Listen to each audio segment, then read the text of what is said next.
오늘 우리에게 주신 말씀은 누가복음 5장 11절과 27절, 28절 말씀입니다.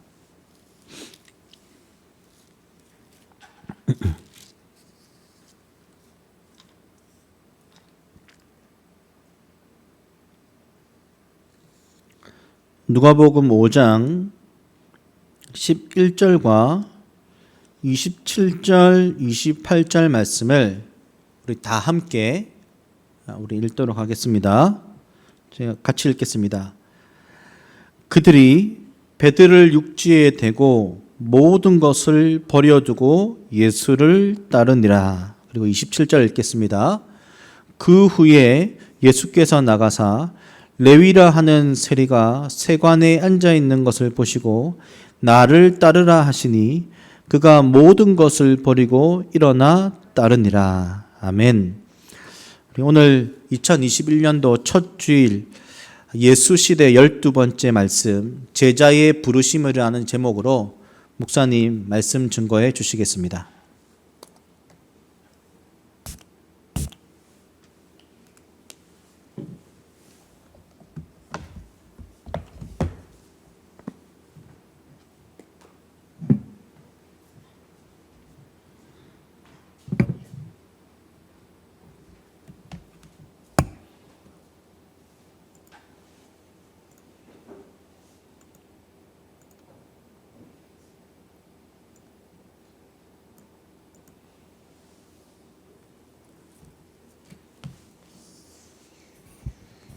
자, 여러분 반갑습니다. 2021년도 또 우리 첫 번째 주일 예배를 드리게 되어지는데 2020년도에도 우리가 예상하지 못했던 많은 일들이 있었지만 그럼에도 불구하고 하나님께서 우리를 지금까지 인도하셨는데 2021년도에도 우리가 또 말씀을 붙들고 우리 공동체가 함께 그 하나님의 나라를 느끼고 보고 또 살아가기를 원합니다.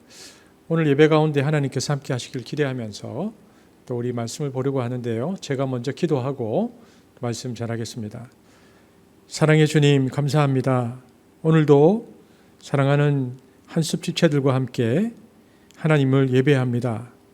하나님 매 순간 우리를 인도하여 주옵소서. 2000년 전 주님은 육신의 몸으로 오셔서 제자들을 이끄셨지만 이제 우리를 이끄시는 성령 하나님의 말씀을 쫓아 또 주와 함께 동행하기를 소망합니다. 그래서 성경을 쓰신 성령께서 우리에게 깨닫게 하시고 또 그 말씀에 순종할 수 있는 능력과 그리고 마음 주셔서 이 땅 가운데 하나님 나라를 살아갈 수 있도록 우리를 인도하여 주옵소서. 감사를 드리며 예수님 이름으로 기도하였습니다. 아멘. 오늘부터는 또 예수 시대 말씀 가운데 예수님께서 제자를 부르시는 말씀들을 좀 함께 보려고 합니다. 오늘 본문은 예수님이 제자를 부르시는 장면들을 우리가 함께 보았는데요.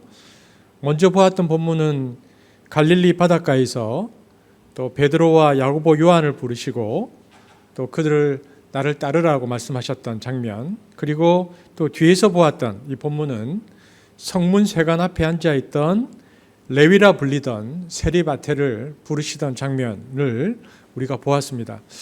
그래서 2021년도 우리가 1월 한 달 동안은 주님께서 제자를 부르셨다라는 그 제자의 부르심이 어떤 의미인가를 좀 살펴보려고 하고요. 특별히 한습이 그래서 예수 제자 공동체로 어떻게 살아야 할 것인가도 우리가 적용해 보려고 합니다. 특별히 이 말씀을 보면서는 또 역사적인 적용을 좀 많이 하려고 하는데요. 우리가 그래서 역사적으로도 하나님의 제자의 삶이 어떤 것인가를 우리가 함께 생각해 보기를 원합니다. 오늘은 첫 번째 시간으로 먼저 예수님께서 제자들을 부르셨는데 제자들의 그 구성원의 특징을 좀 살펴보려고 합니다. 왜 예수님의 제자들의 구성원의 특징을 살펴보려고 하냐고 하면 그 구성원의 특징 자체가 예수님께서 우리에게 주시려고 하는 메시지가 있기 때문입니다. 여러분, 제자 공동체, 제자가 총 12명이죠.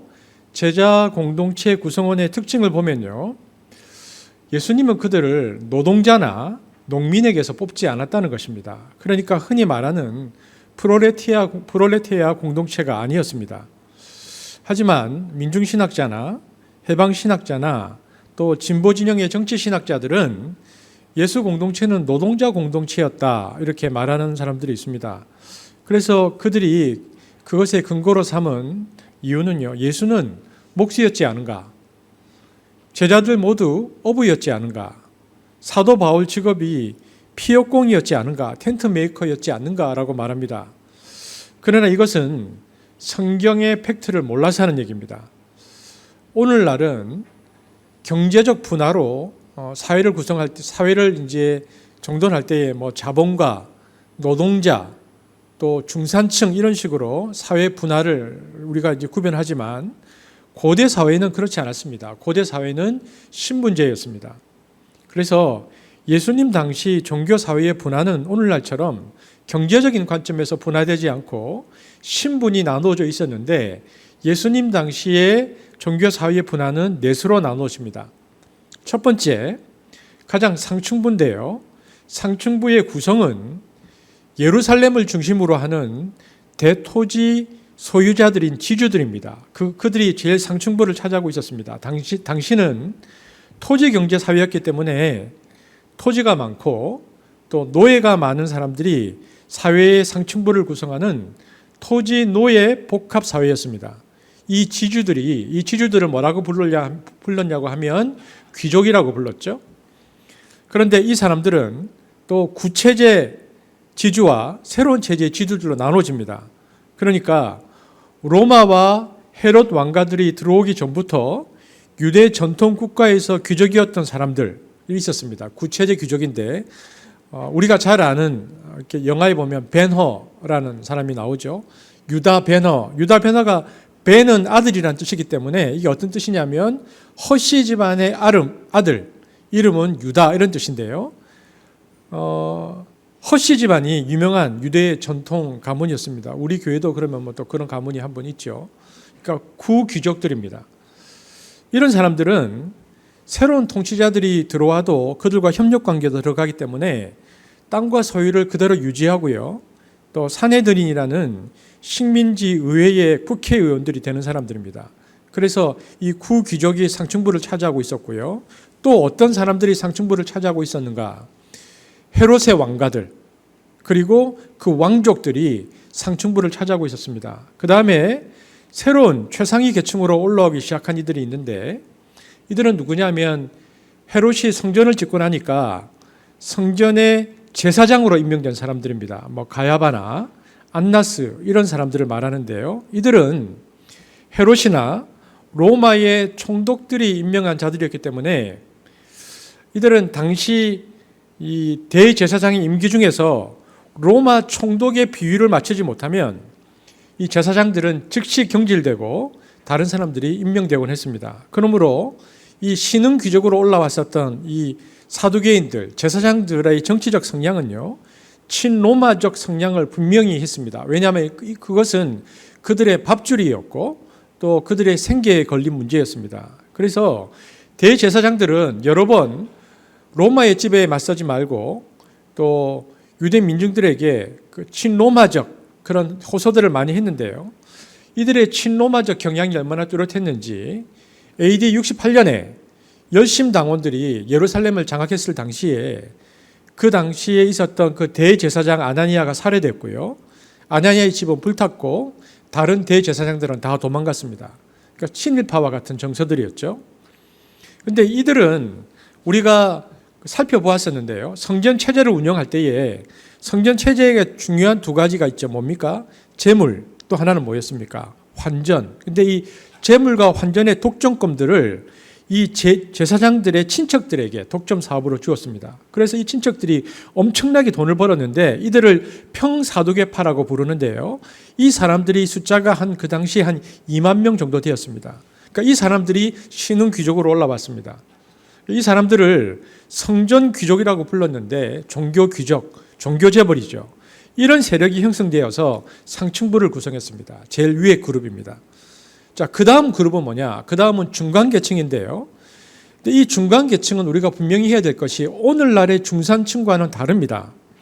이 중산층이라는 개념은 18세기에 자본주의가 나온 이후에 생겨난 사회 계급 개념이고요. 당시의 중산층은 돈이 없어서 가난했던 사람들입니다. 그런데 돈이 없어 가난했지만 그러나 이들을 왜 중간계층이라고 불렀냐면 신분이 자유로워서 시간을 자신들이 내어서 쓸 수 있는 사람들, 이 사람들을 중간계층이라고 불렀습니다. 이 사람들은 율법을 배우고 또 율법을 가르치는 랍비 선생님을 쫓아다니면서 때로는 기숙하면서 제자가 될 수 있는 사람들이었습니다. 이들은 그래서 자유롭게 매주 회당에 가서 안식일 예배를 드릴 수 있었습니다. 이들은 자유롭게 여행도 할 수 있었습니다. 그러니까 예수 제자 공동체가 뭡니까? 여행하는 공동체였잖아요. 이것은 중간계층만이 할 수 있었습니다. 노예나 소장농에 속하지 않았기 때문에 가능했죠. 그리고 이들의 특징을 또 하나 살펴보면 이들은 다 오늘날로 따지면 전문 직종의 사람들이었습니다. 장인, 기술자, 목수, 석공, 어부, 또 그 당시의 사람들은 세리를 그 안에 넣어주지는 않았지만 세리도 중간계층인데 오늘날로 하면 회계사인데 숫자를 다룰 수 있는 전문인이었죠. 근데 여러분, 이런 중간계층의 전문인이 대부분 다 누구였느냐? 바리새파였습니다. 바리새파들은 거의 다 이 중간계층의 직업을 가지고 있었습니다. 그래서 당시에 바리새인들이 많이 가졌던 직업 중 하나가 필경하는 것. 그러니까 글을 사람들이 대부분 몰랐기 때문에 글을 쓰는 것. 오늘날로 하면 대소서 같은 그런 직업이 있었고요. 그 다음은 글을 쓰려면 어디 글을 써야 됩니까? 이게 뭔가 글을 쓸 수 있는 종이가 있어야 되잖아요. 그래서 양가죽을 얇게 만들어서 고급 양퀴지를 만드는 가죽 깁는 일에 능숙한 사람들이 바리새파 중에 많았습니다. 또 사도 바울도 그 전문 직업이 가죽 무르는 일을 텐트 메이커였죠. 그러니까 이 바리새파들은 전문 직종을 가지고 비록 가난했지만 다 중간계층을 형성했습니다. 그러면 예수 제자 공동체는 어땠는가? 예수 제자들도 모두 다 중간계층에 속했습니다. 예수님의 직업이 목수였고요. 또 예수님의 제자들 직업이 어부였죠.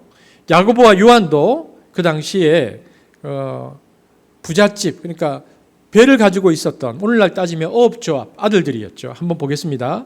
마가복음 1장 19절에서 20절 함께 읽어보겠습니다. 시작. 조금 더 가시다가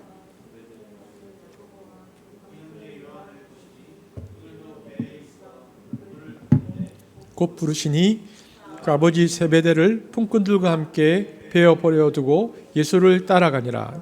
이들 모두가, 그러니까 바리새파와 예수님의 제자들은 다 전문 직종인인 중간계층이었고 시간이 자유로운 사람들이었습니다. 하지만 이 사람들은 경제적으로는 극빈자였습니다. 이들도 극빈에 시달렸죠.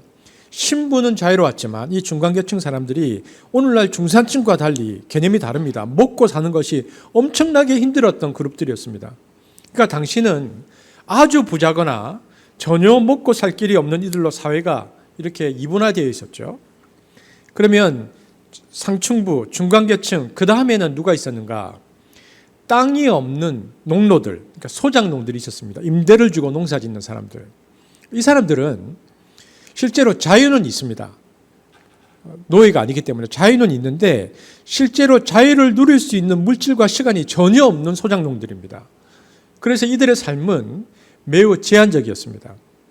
이들은 그 자기가 살던 지역 촌락이나 장터가 평생 자신들이 가본 전부였습니다. 유대와 갈릴리에서의 그 예루살렘 순례가 인생에 한두 번 있었겠지만 그런 여행조차도 손쉽게 이루어졌다고 보기가 어렵습니다. 그리고 이들은 특별히 경제적 압박이 더 심했습니다. 농업은 고대 이 제국들의 그 기반이었는데요. 결국 전쟁과 왕실의 유지를 위한 비용 그리고 궁정과 종교기관들을 지탱하는 것은 그래서 모두 다 이 농노들의 몫이었습니다. 유대인 이 농노들은 자기 가족을 먹이고 거기 끝난 게 아니고 성전시설을 유지하고 지방 귀족들을 지탱하는 것은 물론이고 또 지배권을 가진 그 로마 제국에도 세금을 냈습니다. 그러니까 당시 팔레스타인들의 그 농노들, 민중의 삶은 굉장히 비참했습니다. 그들은 기록에 의하면 성전세를 냈고요. 11제를 냈고요. 첫 열매 제물과 같은 종교세, 또 조공, 토지세, 인도세와 같은 직접세, 소금세, 판매세 같은 간접세, 그리고 각종 관세, 그리고 각종 수수료와 강제 부역 노역에 시달리고 있었습니다. 근데 그런 상시적 압박을 받고 있다가 기근이 오잖아요. 이러면 치명적이 됩니다. 그래서 느헤미야 5장에도 나오는데 흉작이 이어지면 그들은 집과 땅을 빼앗기고 이제는 일용직 노동자로 나서죠. 여러분, 예수님의 비유 중에 마태복음 20장에 보면 아침에 나가서 이제 일을 하려는 품꾼들 얘기가 나오는데 복음서를 보면 농노가 일용직을 구하는 이야기가 나옵니다. 그만큼 어려워져서 이제 농사도 못 짓고 매일매일 나가서 일용직 일을 했다는 거죠. 이처럼 당시 팔레스타인 땅에서는 소작농들이 많았습니다. 그러니까 농노들이 인구의 한 70%를 차지했거든요. 그러니까 자유민이 별로 없었어요. 한 30% 정도가 자유민이었습니다. 그래서 성경에 보면 지주와 이 소작농들의 갈등을 다루는 이야기가 예수님의 비유에도 등장합니다. 마태복음 21장 40절 41절 한번 보겠습니다. 시작. 그러면 포도원 주인이 올 때에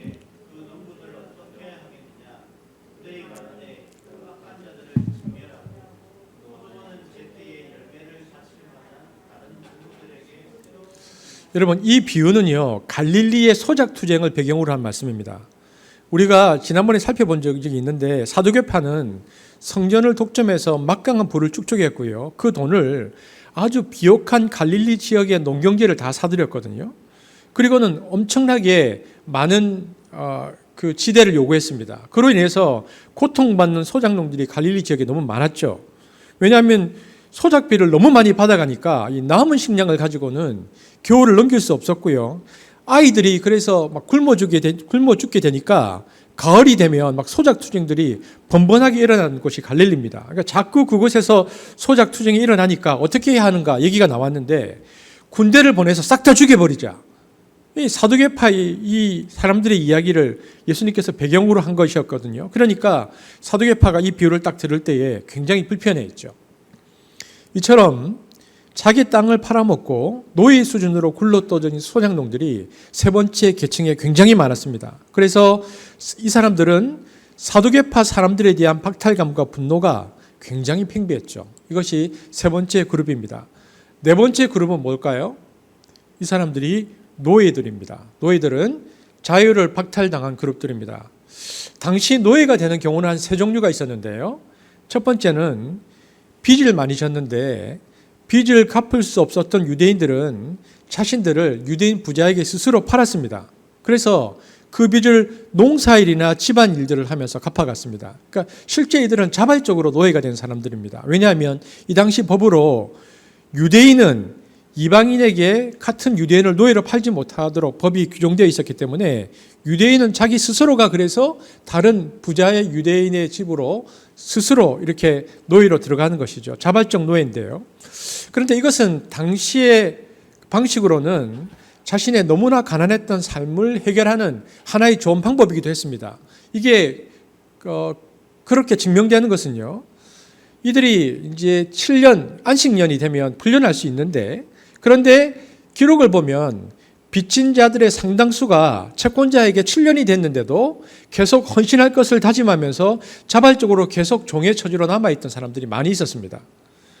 그래서 사실 이와 같이 자발적으로 노예가 됐던 종으로 남아있던 사람들은 노예라고 불렀지만 실은 그래서 노동자다라고 보는 것이 맞습니다. 두 번째는요, 복권받을 수 없는 체포된 유대인 도둑들이었습니다. 유대인들 중에서 죄를 지은 사람들이죠. 이들은 이때 했던 노예 노릇이 감옥살이에 해당됩니다. 그리고 7년마다 안식년이 돌아오기 때문에 최고 강제 노역이 7년이었는데 그 기간도 닥쳐오는 안식년이 얼마나 가까운 거에 따라서 더 짧아지기도 했습니다. 그래서 감옥살이 대신에 종살이를 한 거죠. 세 번째는 부유한 유대인들이 노예 시장에서 사온 이방인 노예들이 있었습니다. 하지만 이 경우에도 적어도 이방인 노예의 경우에 그들의 처지를 완화시켜주는 조건이 있었습니다. 뭐냐면 노예로 한 1년 정도 지난 후에 이방인 노예들에게 유대교로 개종할 기회를 주는데요. 만일 그들이 유대교 신자로 개종하기로 작정하면 다음번 안식년까지만 노예를 살면 됩니다.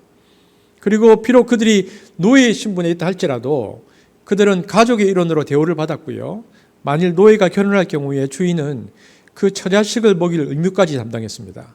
그러니까 우리가 이제 예수 시대의 말씀을 보고 있는데요. 예수님 시대는 이처럼 상층부, 중간계층, 소장농들, 노예들 이렇게 사회가 이제 구성이 되어 있었죠. 그런데 우리가 조금 전 살펴본 것처럼 예수 제자 공동체는 그래서 민중신학자나 해방신학자나 진보 진영의 정치신학자들이 말하는 노동자 공동체, 프롤레티아 공동체가 아니었다는 것을 알 수 있습니다. 제자 공동체의 구성원들은 그게 아니고 중간계층이었습니다. 이것은 논쟁이 필요 없는 팩트죠. 그래서 살펴보았던 것처럼 예수님은 당시 랍비들의 그 바리새파 공동체와 똑같은 출신 성분과 같은 형태로 제자 공동체를 형성했습니다. 그러니까 중간계층으로 제자 공동체를 형성한 것이죠. 그런데 여기서부터 다릅니다.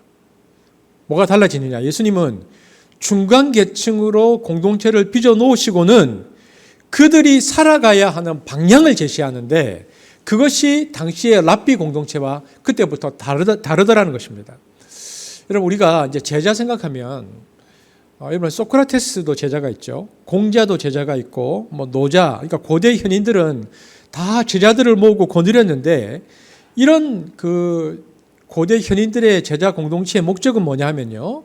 대부분 다 입신양명, 그러니까 출세해서 세상의 이름을 떨치고 지도자가 되어서 나라를 다스리는 것이 그 제자 공동체의 목적이었습니다. 일종의 엘리트 교육이었죠. 그래서 사회 관원과 지도자들을 만드는 것입니다. 그래서 고대 현인들의 제자들을 보면 다 귀족 집안의 자녀들입니다. 근데 부처님은 좀 달랐어요. 부처는 제자를 만드는데 이 사람들은 세상을 버리는 제자를 만드는 겁니다. 그러니까 세상에 관심을 가지지 않는 것, 피안의 세계로 들어가서 수도하는 제자, 세상과 전혀 연관성이 없는 제자를 이제 만들어내니까 부처님은 좀 달랐지만 대부분의 고대 현인들은 입신양면에서 세상을 다스리는 제자를 만들었죠. 랍비 공동체도 마찬가지였습니다. 그런데 예수님은 좀 독특했습니다. 예수님은 제자들을 부르시고 구성하는데 귀족들을 불러서 제자 공동체로 형성하지 않았습니다. 중간계층으로 구성했죠. 그리고 다음의 목적으로 제시하는 것이 입신양명해서 세상을 잘 다스리자가 아니고 예수님이 제시하신 방향성이 뭐냐 하면 아래로 내려가자 이렇게 말씀하셨습니다. 이것이 다른 점입니다. 그래서 예수님은 제자들을 데리고 항상 가난한 사람, 병든 사람, 그리고 고통받는 사람들을 돌보는 섬기는 사역으로 계속 사역의 방향을 잡으십니다. 그러니까 중간계층으로 제자 공동체를 구성하고 삶의 지향성은 어디였는가? 아래였다는 것입니다. 왜 그랬을까요? 이를 통해서 하나님 나라가 어떤 나라인가를 보여주려 하셨던 예수님의 의도성을 우리가 여기서 볼 수 있습니다. 여러분 누가복음 22장 24절에서 26절 한번 같이 읽어볼까요? 다 함께 읽어보겠습니다. 시작. 또 그들 사이에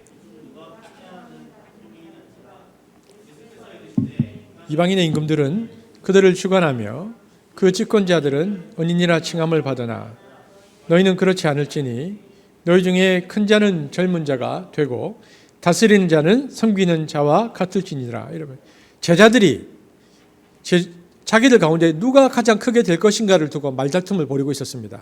그러자 예수님께서 딱 개입하셔서 뭐라고 말씀하시냐면 이방인의 왕들과 세속의 왕들은 위세 부리기를 좋아한다. 권세 가진 사람들은 거창한 호칭다기를 좋아한다. 은인이라 칭함을 받기를 좋아한다. 그러나 너희는 그래서는 안 된다. 너희 가운데 선배는 후배처럼 지도자는 종의 역할을 맡아라. 예수님께서 말씀하십니다. 너희는 그렇지 않을지니 제자 공동체는 달라야 한다고 분명히 말씀하시죠. 여러분 이 말씀을 예수님께서 언제 하신 것입니까? 지금 예루살렘으로 가셔서 십자가에 못 박히기 직전 순환을 앞둔 시점에서 예수님께서 말씀하셨는데요. 그래서 이 글을 읽어보면 예수님의 절박한 심정이 담겨져 있습니다. 예수님은 마지막 십자가에 못 박히기 전에 3년 제자 공동체의 훈련을 마치시면서 뭐라고 말씀하시냐면 한마디로 너희들은 대접받으려고 하는 마음을 접어라. 아니 거기에 그쳐서는 안 되고 섬기는 자의 자세를 가지라. 그렇게 살아라고 말씀하고 계십니다. 누가복음 22장 27절 함께 보겠습니다. 시작. 저녁 식사를 하는 사람과 시중 드는 사람 가운데 식사를 하고 싶지 않겠느냐. 그러나 나는 너희 가운데 섬기는 자리에 있었다. 주님은 십자가를 앞두고 그래서 아직도 핵심을 붙들지 못한 제자들을 바라보면서 최후의 가르침을 주시는 거죠. 너희는 아래로 내려가야 된다. 여러분, 예수님이 제자들과 3년 동안 함께 하시면서 그들에게 가르치시고 보여주신, 그래서 그 하나님 나라의 속성, 하나님 나라의 본성, 하나님 나라의 성량 특징은 뭐냐? 그것은 아래로 공동체라는 것입니다. 그것을 3년 동안 가르치셨습니다. 그래서 예수님은 공생의 마지막을 마무리하시면서 제자 공동체는 아래로 향해야 한다는 것을 분명히 하셨죠. 헨리 나우에는 이 부분을 어떻게 표현했냐면 이것을 하나님 나라의 하향성이라고 표현했습니다. 하나님 나라의 특징, 하향성이죠. 이것이 주님이 제자들을 중간계층으로 구성하신 이유입니다. 여러분, 세상은 보이지 않지만 어떤 질서를 가지고 있느냐? 위로라는 질서를 가지고 있습니다. 그런데 하나님 나라는 끊임없이 아래로라는 질서를 가지고 있다. 예수님은 그래서 중간계층으로 제자들을 부르시고 3년 동안 끊임없이 아래를 행하시면서 하나님 나라의 지향성은 이 세상이 지배하고 있는 상향성이 아니고 하향성이다라는 것을 말씀하고 계셨다는 것입니다. 여러분, 이사야서를 보면 사단은 원래 천사장 루시퍼였다라고 말하고 있습니다. 그러나 아름답고 지혜로운 것이 오히려 루시퍼를 교만하게 해서 천사에서 사단으로 타락하게 만들었다고 기록하죠. 이사야서 14장 12절에서 14절 함께 읽겠습니다. 시작. 너 아침의 계명성이여,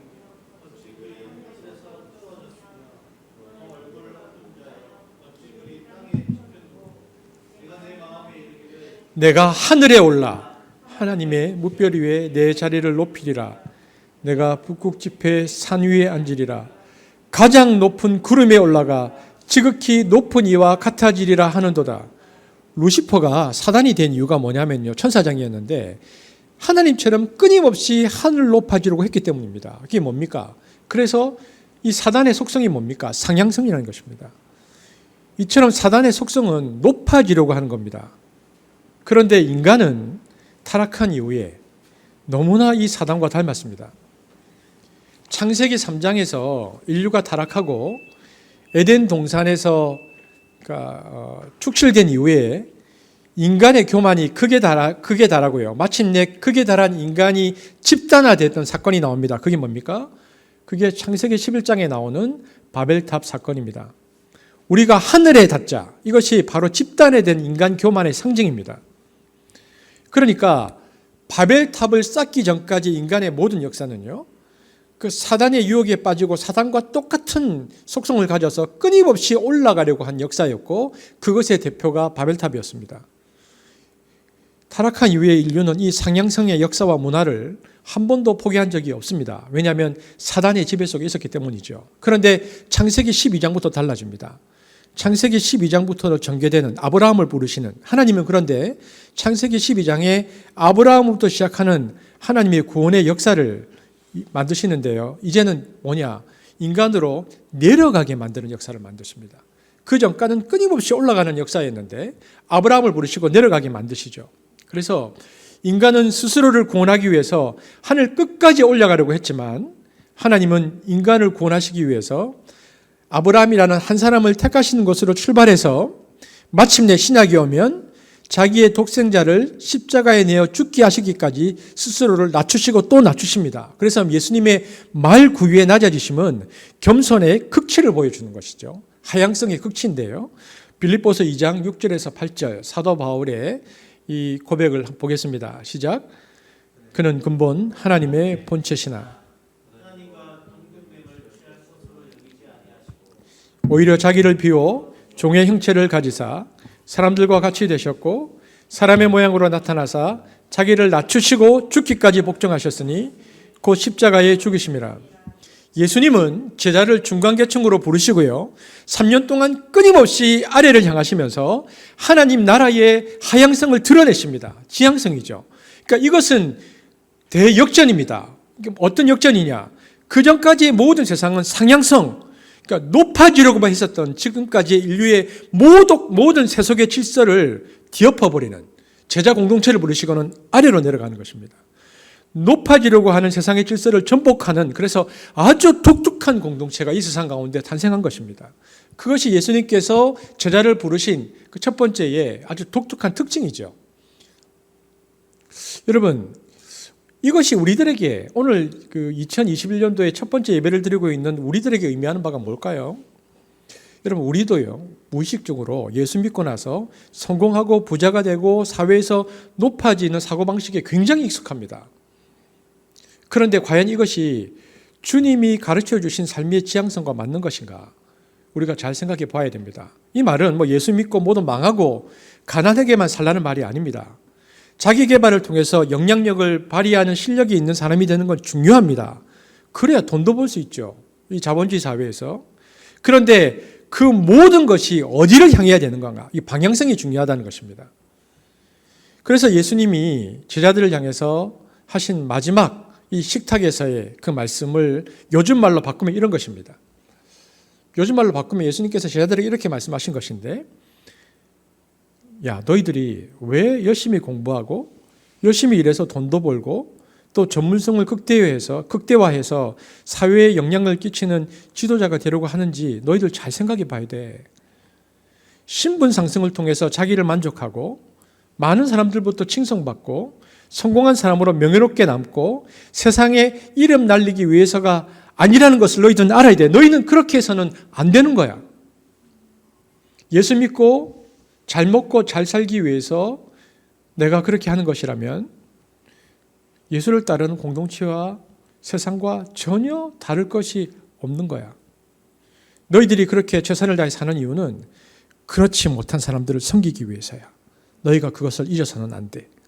이것이 예수님께서 제자들에게 주셨던 3년 동안 제자들과 함께 중간 계층으로 형성하시고 하향성을 지향하시면서 마지막 제자 공동체를 향해서 말씀하셨던, 그러므로 교회는 항상 아래로 공동체의 특징을 유지해야 제자 공동체의 본질을 지니게 된다는 것입니다.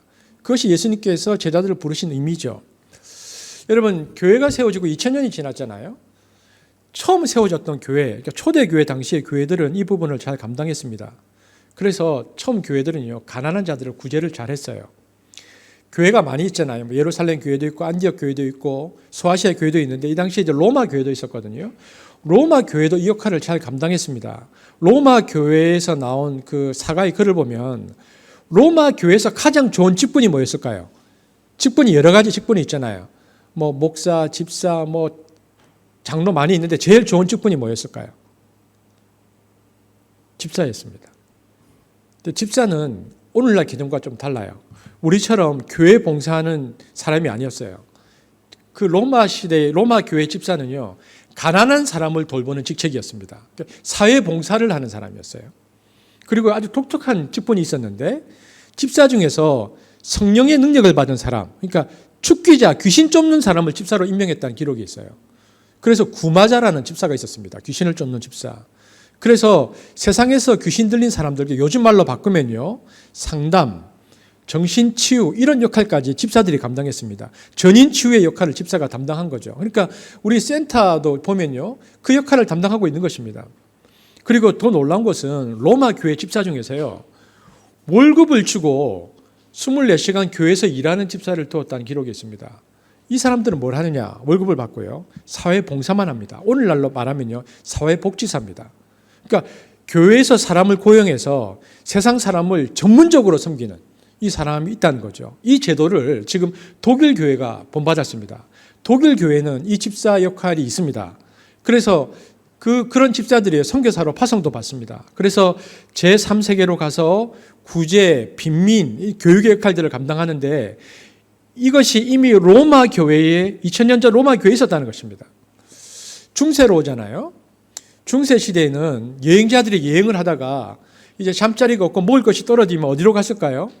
전부 다 이 사람들이 수도원으로 갔습니다. 그러면 수도원은 이 사람들에게 숙식을 제공했습니다.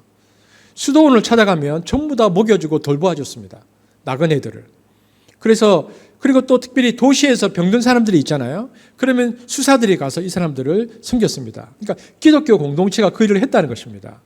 교회가 아래로의 공동체의 특징을 분명히 하면서 교회가 성장하고 자랐습니다. 근데 문제는 뭐냐? 시간이 지나면서입니다. 우리가 아는 대로 AD 313년에 콘스탄틴 황제에 의해서 기독교가 공인되고요.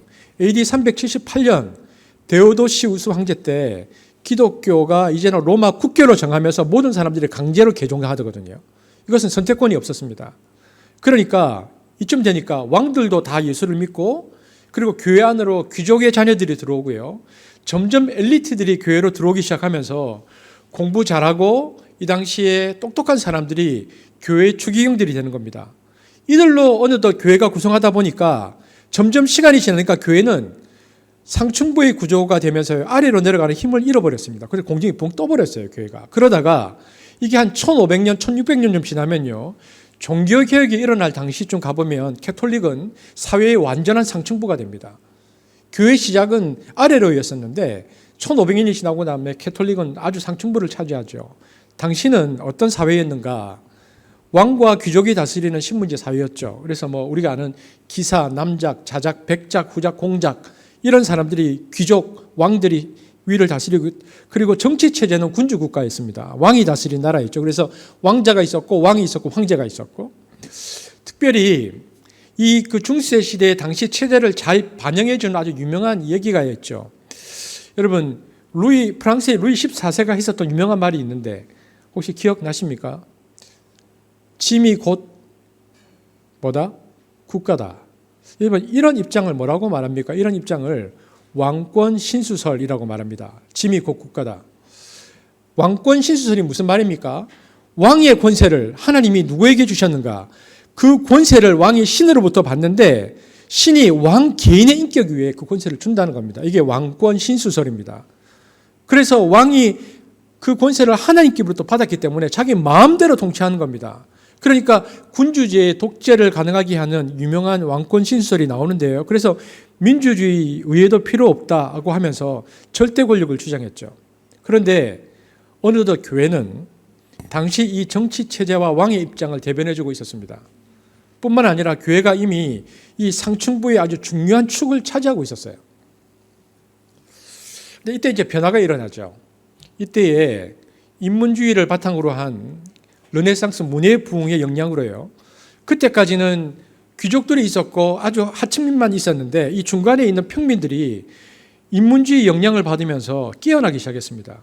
특별히 평민들 중에서 돈을 버는 사람들이 나타났어요. 이때 무슨 일이 있었냐면 십자군 전쟁이 있었는데요. 십자군 전쟁 중 교육의 발달로 상인 자본가 계급이 출현합니다. 여러분 십자군 전쟁이 한 200년 동안 총 8회에 걸쳐서 전쟁이 있거든요. 근데 이때 배가 이제 서로마, 동로마 쪽에 있고 이슬람권, 중동 지역까지 이렇게 이슬람 국가 배가 이렇게 왕래하면서 군대를 실어보내고 돌아올 때는 빈배로 오지 않고 전리품을 가져와서 팔기도 하고요. 이러면서 이탈리아에서 엄청난 부자들이 나오기 시작한 것입니다. 왜냐하면 당시 이탈리아에 조선업이 발달해서 이탈리아들이 이제 배를 띄우곤 했는데요. 그래서 이때 돈을 번 그룹들이 초기 자본가 그룹들이 중세에 나타납니다. 그래서 십자군 전쟁으로 인해서 우리가 잘 아는 메디치 가문 이런 사람들이 이때 출현합니다. 부자들이 나타나죠. 그러니까 이처럼 이탈리아에서요, 이 자본가 그룹들이 나오기 시작하는데 이 사람들이 전부 다 평민들이었습니다. 이 사람들이 처음에는. 그런데 이 평민 그룹들이 의식이 깨면서 자본가가 되고요. 거기서 자본가가 나오면서 은행가가 나오고 법률가가 나오고 의사들이 나오는데 이런 사람들이 점점 사회 중간 계층을 형성하기 시작합니다. 그런데 이 사람들이 이제 부를 축적하면서 중간 계층에 있으니까 어떤 욕구가 생길까요? 이들은 정치적 자유도 얻고 싶은 것입니다. 이제는 자기들이 마음껏 장사하고 마음껏 예술의 꽃도 피우고 싶고 귀족들과 왕들의 눈치를 보지 않고 살고 싶은 거죠. 그래서 자유와 자치권을 원하는 상인과 수급자들이 처음에는 봉건 영주의 지배를 받았지만 돈을 주고 자치권을 사거나 힘으로 얻어내는 경우들이 생겼습니다. 그러니까 나중에 이제 왕들이나 봉건 영주들이 그래, 너희들끼리 통치하고 살아라 인정해주면서 도시민들의 단결로 점점 이제는 그들이 자유권을 얻게 되는데요. 그래서 중세 도시는 어느 순간에 영주나 교회의 재판권에서 해방되는 자유를 얻어서요. 자기들끼리 의회 만들고 자기들끼리 시장 뽑고 거기에 돈 있는 가문들의 영향력을 행사하면서 독자적인 행정기관, 시민군을 조직했고 도시 내의 질서를 유지하는 오늘날로 말하면 정치적으로 자유도시들을 만들어냅니다. 그래서 자유도시들이 유럽의 곳곳에 생겨납니다. 우리가 잘 아는 종교개혁자 칼빈이 다스렸던 스위스 제네바도요, 그런 자치도시였습니다. 제네바시가 이제는 봉건용주나 왕에게 간섭받지 않고 자치권을 부여받았죠. 그러니까 시의회를 백성들이 뽑고 거기에서 시장들이 임명되어지고, 그래서 그런 문화와 배경이 만들어지니까 칼빈이 거기에서 이제 민주주의 정치 원리를 강조하는데, 거기서부터 초기 민주주의가 시작이 됩니다. 오늘날 따지는 초기 민주주의 정신이 싹 트는데요. 여러분, 그래서 칼빈이 살았던 그 제네바에서요, 칼빈이 살던 제네바, 칼빈 이후에 150년 뒤에 제네바에서 누가 태어나냐면 그 유명한 장자크 루소가 태어납니다. 루소가 뭘 얘기했죠? 직접 오늘날 우리가 가지고 있는 직접 민주주의 사상인 사회계약서를 루소가 이제 주장하기 시작하죠. 루소가 어떤 얘기를 했냐면 인간은 평등하고 자유를 누리고 독립적인 삶을 영위해야 된다고 생각했고요. 이를 가능케 하는 정치 형태로는 민주정치를 가장 이상적인 것으로 보았죠.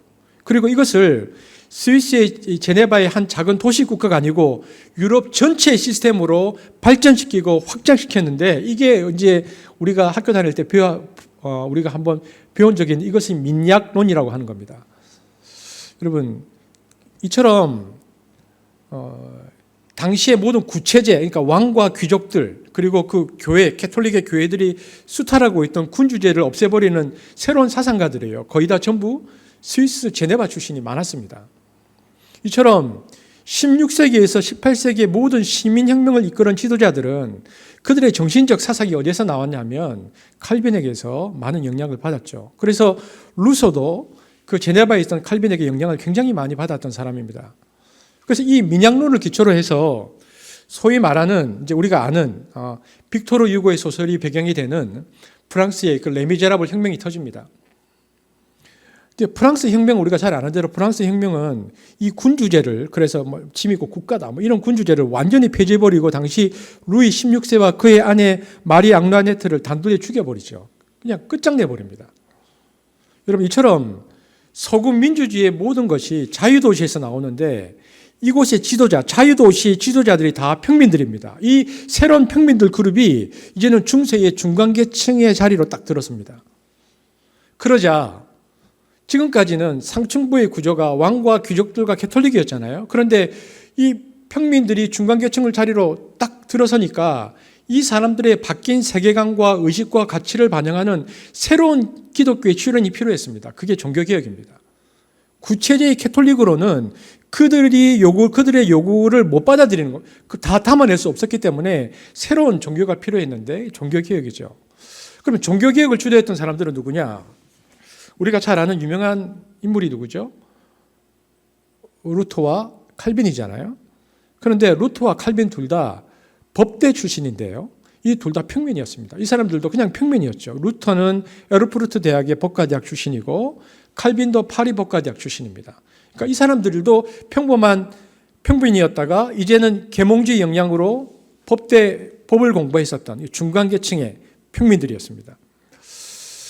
여러분, 그 칼빈은 한번 기회가 있으면 좀 자세히 우리가 한번 살펴보면 좋겠는데, 뭐 종교개혁 주일이나, 칼빈은 아주 흥미롭습니다. 몽테규 대학이라는 곳에서 신학을 하다가 일이 많았어요. 어쨌든 아버지 권유로 이 법학으로 들어서는데 하나님이 아주 칼빈을 독특하게 신학과 법학 둘 다를 공부하게 하셔서 종교개혁을 이끌 수 있도록 하셨는데, 1533년 11월 1일 날 어떤 일이 있었냐면은 그 프랑스 파리의 대학 총장 선거가 있었는데 캐톨릭 후보가 나왔고 개혁파 후보가 나왔는데요. 칼빈이 개혁파 총장을 도와줍니다. 왜냐하면 개혁파 총장 후보 니콜라스 콥이라는 사람이 그 몽테규 대학 시절부터 칼빈과 잘 알던 사람이었거든요.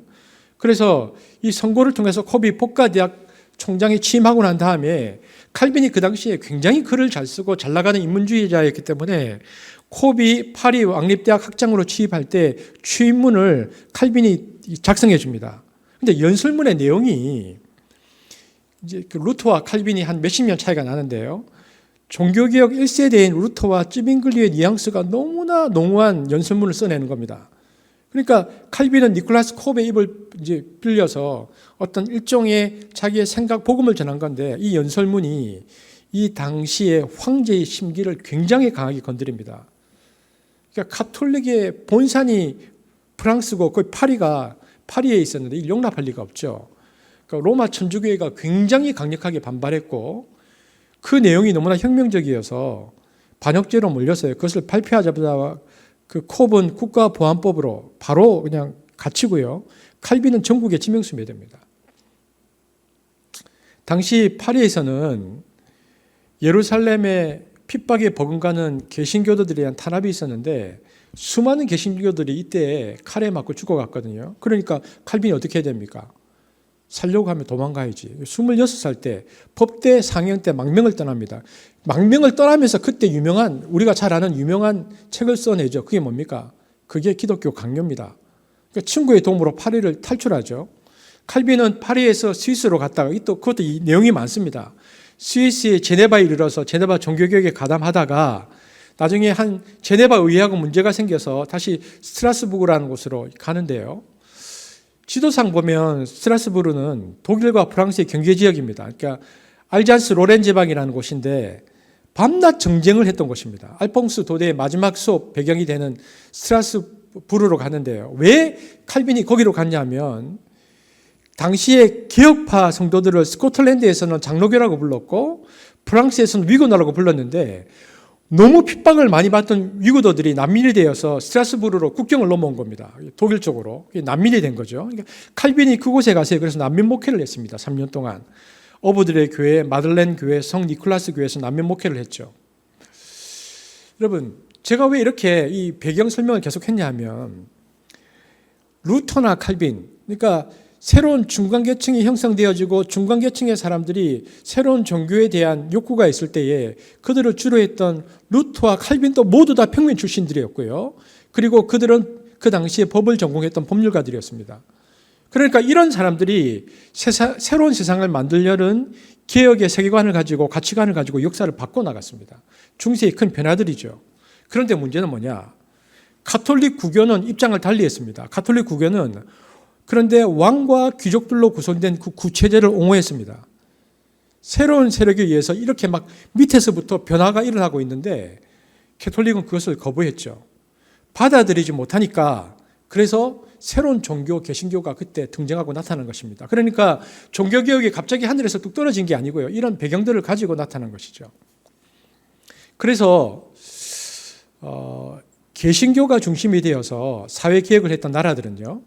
이 중간계층들이 형성이 되니까 개신교들이 중간계층에서 아래에 그냥 평민들과 위에 귀족들 사이에 촉매 역할을 잘해서 신앙이 유지되면서도 점진적인 개혁을 하면서 시민혁명 과정을 명예롭게 잘 받아들였습니다. 그런데 프랑스나 혹은 스페인 같은 나라는 캐톨릭이 지배했고 워낙 강했거든요.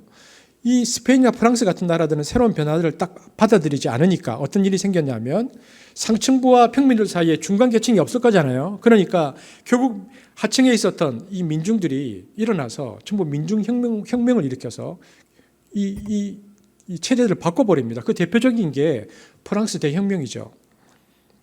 그런데 프랑스 대혁명의 문제는 뭐냐면요. 신앙도 버립니다. 프랑스 혁명은 기독교 신앙을 버린 무신론 혁명, 민중혁명이었습니다. 언젠가 살펴보겠지만 영국은 이 과정들을 거치면서 입헌군주제로 종교 체제를 유지하면서도 이 당시의 제도를 유지한 입헌군주제로 갔는데 이 유럽의 프랑스 대륙혁명은 그렇게 가지 않고 무신론 민중혁명으로 가고요. 그리고 폭력혁명이 일어나면서 유혈혁명이 일어나면서 이게 나라가 완전히 뒤바뀌죠. 왜일까? 왜 개신교를 받아들였던 나라들은 점진적 개혁으로 체제를 유지하면서 갔는데 왜 캐톨릭을 옹호했던 나라들은 이런 혁명을 맞았을까? 그러네. 그런 생각이 드네요. 우리 교회 그 전종기 형제하고 양지연 자매에게 잘 물어보십시오. 두 분 다 역사 선생님입니다. 터에서 오늘 궁금한 것도 다 그분들에게 물어보시면 아주 자세히 설명해 주실 겁니다. 왜냐하면 귀족들과 백성들 사이에서 변화와 혁명을 이끌어갈 중간계층이 없기 때문입니다. 보십시오. 여러분, 요한 칼빈이 어느 나라 사람이라고요? 칼빈이 프랑스 사람입니다. 놀랍게도 캐톨릭이 가장 강했던 프랑스 사람인데 칼빈의 신학 사상을 전수받았던 제자들이 프랑스에 많았겠죠. 이 사람들 뭐라고 불렀다고요? 위그너라고 불렀다고. 근데 이 사람들이 당시에 프랑스 중간계층을 구성했는데요. 그 사람들이 이 중간계층이 누구냐면 귀족이나 농노들이 아니고 이 중간계층들은 다 지식인이어서 그 직업이 뭐냐면 의사, 변호사, 법률가들이 많았습니다. 그러니까 이 중간계층의 사람들은 대부분 개신교도였고 프로테스탄트였고요. 상층부 귀족들과 왕들의 신앙은 캐톨릭이었습니다. 그러니까 캐톨릭과 중간계층이 이렇게 이제 같이 양립하고 있었는데 캐톨릭이 엄청난 핍박을 가했거든요. 위고노들이 진짜 고생을 많이 했습니다. 그러니까 신앙적으로 사상적으로 상층부와 중간층이 너무 둘 사이가 흉흉했는데 핍박을 받을수록 그런데 위군의 세력들이 점점 많아지는 거예요. 나중에는 위군의 세력들이 너무 강해져가지고 프랑스가 두 쪽이 나게 됐어요. 그러니까 이제 타협안이 나오는데요. 이때 백성들은 누구를 지지했을까요? 캐톨릭과 개신교도 중에서 위군호들을 지지했죠. 그러니까 1572년에 막 가톨릭 교회하고 개신교 간에 막 분쟁이 크게 달했을 때 캐톨릭 쪽에서 제안을 합니다. 우리가 이러지 말자. 나라가 좀 두쪽나게 생겼으니까 우리가 잘 살아보자. 그래서 로마 가톨릭 교도인 프랑스 왕 여동생하고 개혁교회 지도자인 헨리 왕자 결혼식. 한쪽에서는 캐톨릭, 부인은 캐톨릭, 그리고 왕은 개신교 이렇게 결혼을 시키는 겁니다. 그래서 구교와 신교 양 진영의 사람들은 모두 이전의 반목과 투쟁을 종식하고 이제 이렇게 하면 평화가 오겠다 생각했죠. 그래서 드디어 캐톨릭과 개신교의 갈등이 끝난다 생각하고 각 지방에 있었던 그 위고너 대표들 있잖아요. 프랑스에 흩어져 있던 국회의원들이 전부 다 이 결혼식에 참석합니다. 그런데 아까 얘기했지만 이 위고너 대표들은 평민들인데 평민들 중에서 똑똑한 사람들이거든요. 직업이 변호사나 의사들이었거든요. 초기 시민 사회 계급이었습니다.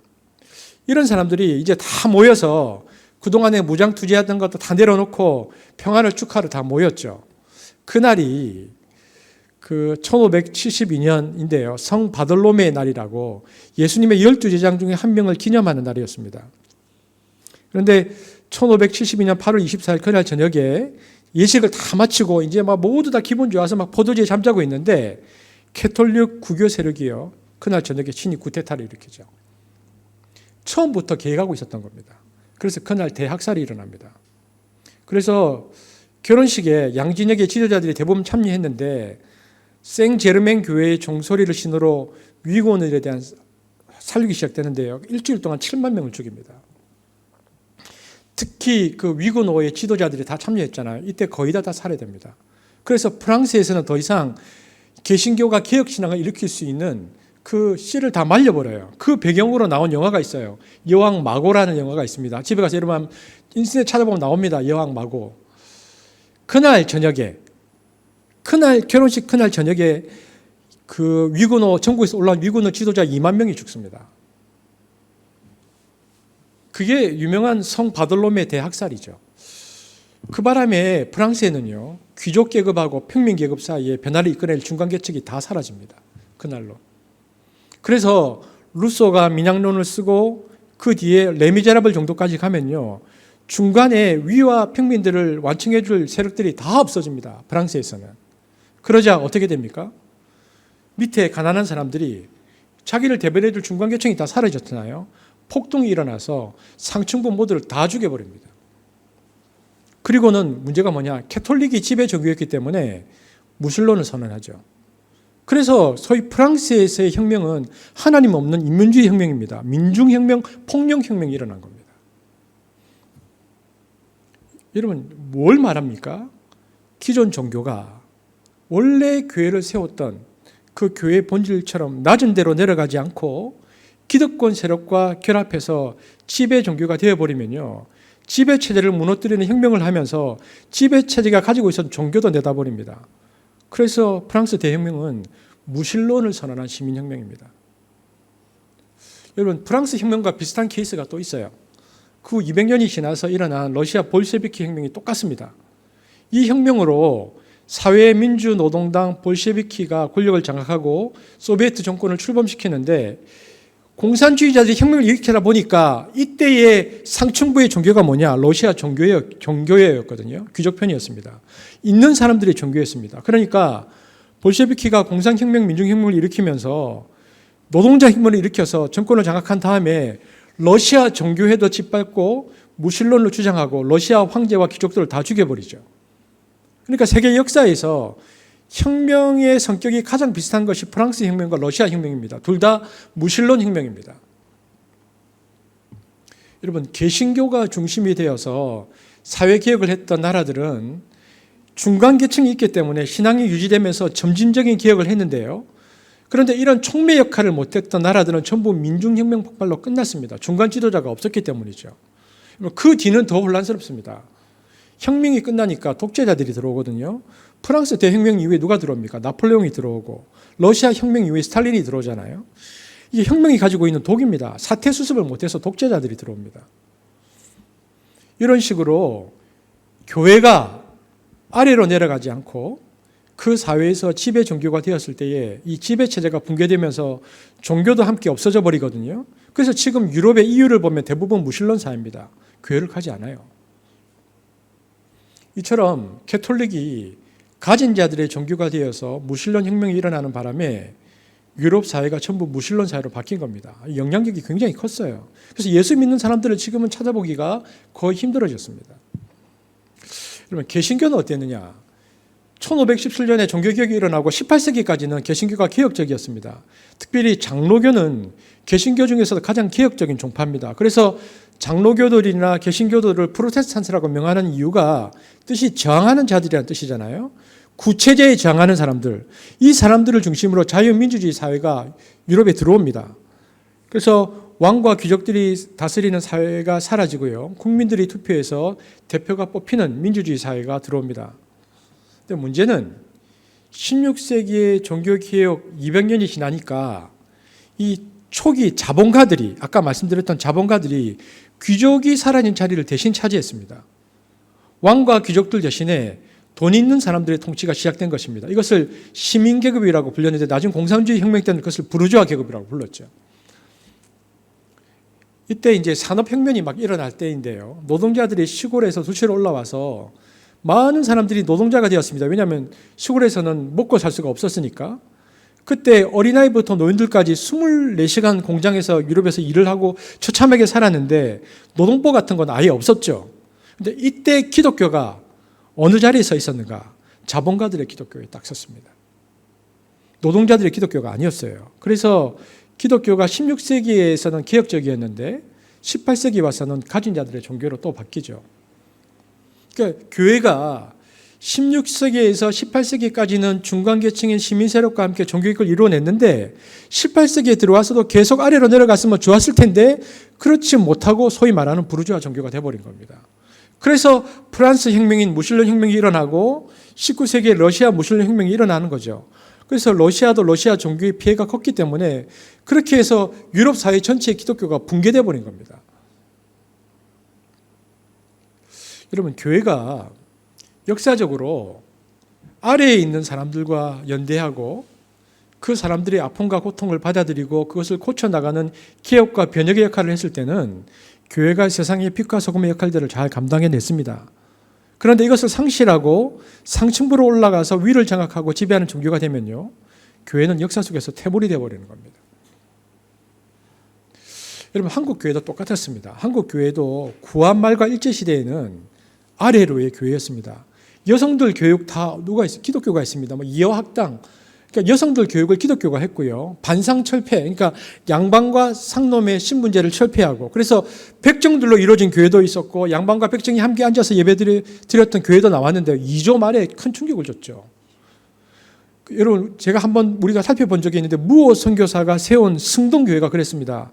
무호 선교사가 그러니까 서울의 양반 마을인 지금 롯데호텔 부근 이 곤당교회 교회를 세우고요. 학당도 운영했거든요. 글도 가르쳤는데 학당에 다니던 그러니까 봉출이라는 아이가 있었는데 이 봉출이 그 백정의 아들이었거든요. 근데 박가라는 봉출을 통해서 박가라는 백정이 장티푸스에 걸려서 사경을 헤매고 있다는 소식을 접한 무호 선교사가 당시 제중원, 그러니까 현재 세브란스 병원의 의료 선교사인 에비슨을 데리고 백정마을 관자골로 들어갑니다. 놀라운 일이죠. 당시 고종 황제의 그 주치의였던 에비슨이 백정 마을에 나타난 것도 놀라운 것인데, 이 시의 에비슨이 이름도 호족도 없고 거주지도 제한되어 있는 천민 백정을 치료하러 들어간 겁니다. 놀라운 일이 발생했습니다. 에비슨의 치료로 죽어가던 이 백정 박가가 살아나고 은혜를 입었던 박가가 회심해서 무호 선교사가 심호하던 곤달굴 교회를 다녔죠. 처음에는 백정이라는 사실을 숨겼는데, 그래서 나중에 세례를 받고 성춘이라는 이름까지 받아서 개명했는데 나중에 밝혀지니까 양반들이 들고 일어난 겁니다. 평민도 아니고 백정이 감히 우리가 다니는 교회에 같이 올 수 없다 그래가지고 박성춘을 다른 곳으로 보내라고 양반 이제 신자들이 요구했는데요. 이때 무호가 4가지 원칙에 입각해서 이것을 받아들이지 않습니다. 첫째, 양반과 백정은 다 같은 하나님의 자녀로 한 방에서 예배드리는 것이 옳다. 둘째, 백정은 이미 양반에게 존대어를 사용하고 있다. 셋째, 기독교는 천한 자, 소외된 자, 죽어가는 죄인들을 구원해서 천당으로 인도하는 것이다. 넷째, 기독교는 양반의 종교가 아니므로 상류층만 천당에 가서는 안 된다. 결국 양반 교인들은요, 홍문숫골에 교회를 따로 차려서 나갑니다. 그리고 박성춘과 무호 선교사는 서울 근교를 다니면서 백정들을 전도하고 곤당골 교회를 인도해서 교회에는 백정들과 천민들이 가득 찬 교회들이 되었었는데, 양반들로 구성돼서 나갔던 그 홍문술교회 교인들이 이게 첩장교회, 그러니까 뭐 첩과 백정들이 다니는 교회라고 막 비난거렸거든요. 근데 시간이 지나니까 양반 교회인 홍문술골 교회는 점점 쇠락하고, 시간이 지나니까 이 곤당골 교회가 점점 부흥을 하는 겁니다. 그럴 수밖에 없죠. 아래로의 교회였으니까. 한 3년쯤 지나니까 이제는 나갔던 양반들도 하나둘씩 돌아오기 시작하는 것입니다. 그러면서 교회가 커졌죠. 그래서 장소가 좁아지고 함께 예배드리면서 더 교회가 커져서 그 교회가 이제 중앙교회로 이름을 바꾸고요. 이 중앙교회가 1905년 8월에 예배당을 지금의 인사동으로 옮겨서 승동교회로 이름을 바꿉니다. 그리고 이제 놀라운 일이 일어나죠. 한국 교회사에. 1911년 승동교회의 첫 장로 선거 때 아까 백정 박성춘이 초대 장로로 성춘되고요. 더 놀라운 건 3년 뒤에 왕손이었던 이재영이 같은 승동교회에서 장로로 안수를 받았습니다. 이건 혁명입니다. 백정과 왕손이 그 이시 조선 사회에서 함께 장로가 된 것입니다. 이처럼 우리나라 초기 기독교 역사에서 선교사들이 반상차별의 유교 선교의 질긴 역사와 전통과 관습을 끊어내는 일에 최선을 다했고요. 사람들이 그래서 교회에 몰려오기 시작했습니다. 교회는 특수계층이나 특정 집단만의 공동체가 아니고 예수님을 중심으로 한 남녀노소 빈부의 귀천에 상관없이 모두가 함께하는 보편적 교회로의 모습을 한국의 초대교회도 갖추고 있었습니다. 그래서 무호 선교사의 백정교회로서의 시작은요, 그리고 그것의 극복은 한국 근대사에 너무나 중요한 영향력을 미쳤죠. 이때부터 상인들을 중심으로 양반이 아닌 사람들이 지도적으로 행사합니다. 우리가 아는 뭐 남강 이승훈 선생 이런 사람 양반이 아니었거든요. 다 중앙계급 보부상들이었는데 그분들이 민족 지도자들이 됩니다. 일제시대 독립운동을 했던 사람들이 다 그런 사람들입니다. 그런데 한국 기독교가 언제부터 문제가 생겼는가? 서양의 2000년 교회사와 비슷합니다. 7, 80년대에 교회가 엄청나게 부흥했잖아요. 부흥하고 그러니까 맨파워가 생기고 마니파워가 생기니까 그동안에 선배들이 피 흘리고 숨겨가고 죽어간 그 희생에 위해 세워진 교회가 어느덧 사회의 기득권층과 연합하기 시작해서 점점 아래로 내려가는 힘이 없어졌습니다. 그때부터는 교회가 7, 80년대부터 교회가 정치하더니 이제부터는 위로 올라가라는 성향들을 교회가 보이기 시작하는 것입니다. 거기다가 복음도 이상하게 어떤 복음이 들어왔냐면 그때 예수 믿으면 돈 잘 벌고 출세하고 성공하고 병난다는 삼박자 구원이 들어오면서 자, 우리 사회 지도자가 되자. 아래로 가지 말고 산꼭대리로 올라가자. 뭐 고지론 이런 것들이 나오면서요. 신분 상승의 종교로 복음이 점점 변질되기 시작한 것입니다. 이런 기독교에 사람들이 점점 익숙해지다 보니까 교회를 다니는 예수 믿는 사람들이 이기적인 모습들로 변하기 시작했습니다. 너무나 자연스럽게. 그래서 어떤 생각이 예수 믿는 사람들 머릿속에 저변에 들어왔냐면 예수 믿어서 내가 성공하고 예수 믿어서 잘 되자. 이런 생각들이 무의식의 저변에 깔리기 시작했습니다. 여러분 볼까요? 지금 대한민국 땅에 지금 너무 아이들이 안 태어나잖아요. 근데 아이들이 태어나면 어떻게 됩니까? 아이들이 한 3, 4살 되면 영어 유치원 가야 됩니다. 그리고 초등학교 가기 시작하면서부터는 온갖 학원과 사교육의 선행학습에 난리법석입니다. 그 다음 어떻게 됩니까? 좋은 대학 가야 하고요. 그 다음 어떻게 됩니까? 좋은 직장 가야 하고요. 그러면 그 과정에서 신앙의 역할은 뭡니까? 흔히 사람들이 생각하기를 나는 그 가운데 우리 아이들 열심히 기도하면서 유치원 보내고 열심히 기도하면서 학원 보내고 열심히 기도하면서 취직하고 열심히 기도하면서 좋은 직장 갔다. 이런 말을 하는데 무슨 얘기입니까? 어느 순간부터 신앙이라는 것이 세상 사람들이 전부 다 뛰는 달리기에 자기 발로 뛰는 달리기를 예수님의 등에 업혀서 빨리 달리기를 하는 겁니다. 여러분, 그리고 대부분의 경우에 이 살벌한 세상에서 살아남고 사람들에게 인정받는 자리가 오르게 되었을 때에 어떤 말을 하냐면 교회나 신앙 공동체에게 말하기를 하나님의 도우심으로 여기까지 이르렀다고 간증 비슷한 말들을 합니다. 하지만 1등만이 살아남고 소수만이 성공할 수 있는 이 세상에서 성령을 의지하는 이들이 살아남고 성공해서 하나님께서 나를 이것까지 이끌었다라고 얘기하는 그것이 과연 성령의 능력을 드러내는 사건인가 우리 한번 생각해 봐야 됩니다. 그래서 기도도 그 기도만 합니다. 어떤 기도합니까? 계속 주시옵소서, 주시옵소서. 이기적이고 자기주의를 돌아보는 기도를 하지 않아요. 그래서 하나님께 기도하는 가운데 경쟁에게서 높은 자리에 오르면 내가 영향력 있는 자리에 주어졌다고 표현하면서 그곳에서 주님을 증거하는 식의 사고가 여전히 우리 신앙 공동체 내부에 편만하는 것을 보면 우리가 예수를 믿노라 말하고 있지만 사실은 사도 바울의 편지를 하면 이 세대를 본받는 자인데 여기서 이 세대를 본받는 게 뭡니까? 그게 하향성이 아니고 상향성의 세상을 본받는 교회로 바뀌어 있다는 것입니다. 언제부터인가 그래서 예수 믿는 사람들이 자기 출세를 생각하고 이해관계가 빨라졌죠. 그러면서 사람들은 기독교에 대한 소망들을 점점 잃어버리고 얼마 전 우리가 살펴보았지만 한국 사회에서 가장 매력 없는 종교가 기독교가 되었습니다. 이것이 우리의 현실입니다. 여러분, 우리가 오늘 이 본문을 보면서 예수 시대의 설교를 하기 때문에 제가 이제 이렇게 이런 배경적 설명들을 이제 1, 2, 3, 4, 5, 1월 달에 좀 많이 할 텐데 주님은 이 중간 공동체를 데리고는 아래로 내려가셨다. 이 하향성을 통해서 하나님 나라의 방향성과 속성을 드러내셨다는 것을 우리가 기억해야 됩니다. 여러분, 한석교회는 어떻습니까? 한석교회는 이 지형 특성상 여기를 뭐라고 부릅니까? 신도시라고 부르죠. 그러니까 중산층이 모일 수밖에 없습니다. 도시의 중산층으로 구성된 교회입니다. 다 빚인데, 다 빚이긴 한데, 그죠? 그냥 사람들이 말할 때 중산층이라고 말하죠. 그러면 이 중간계층 공동체가 어떤 역할을 할 것인가? 여러분, 아래로라는 방향성을 항상 머릿속에 두어야 됩니다. 아래로라는 공동체의 지향성을 잃어버리면 망하는 겁니다. 여러분, 중간계층의 사람들이 가지는 의식은 뭐가 있냐 하면 정치적으로는 자유를 중요시 여기고 비민주적인 걸 싫어하죠. 경제적으로는 이 개인의 경제적 이익을 보호해야 한다는 생각을 합니다. 그러니까 이 두 가지가 중요한 가치인데 그래서 이중성이 있습니다. 머리로는 개혁을 지지하지만 마음은 돈입니다. 이 사람들의 계층이. 그렇다면 뭘 해야 하는가? 이 이중성을 극복하도록 해야 합니다.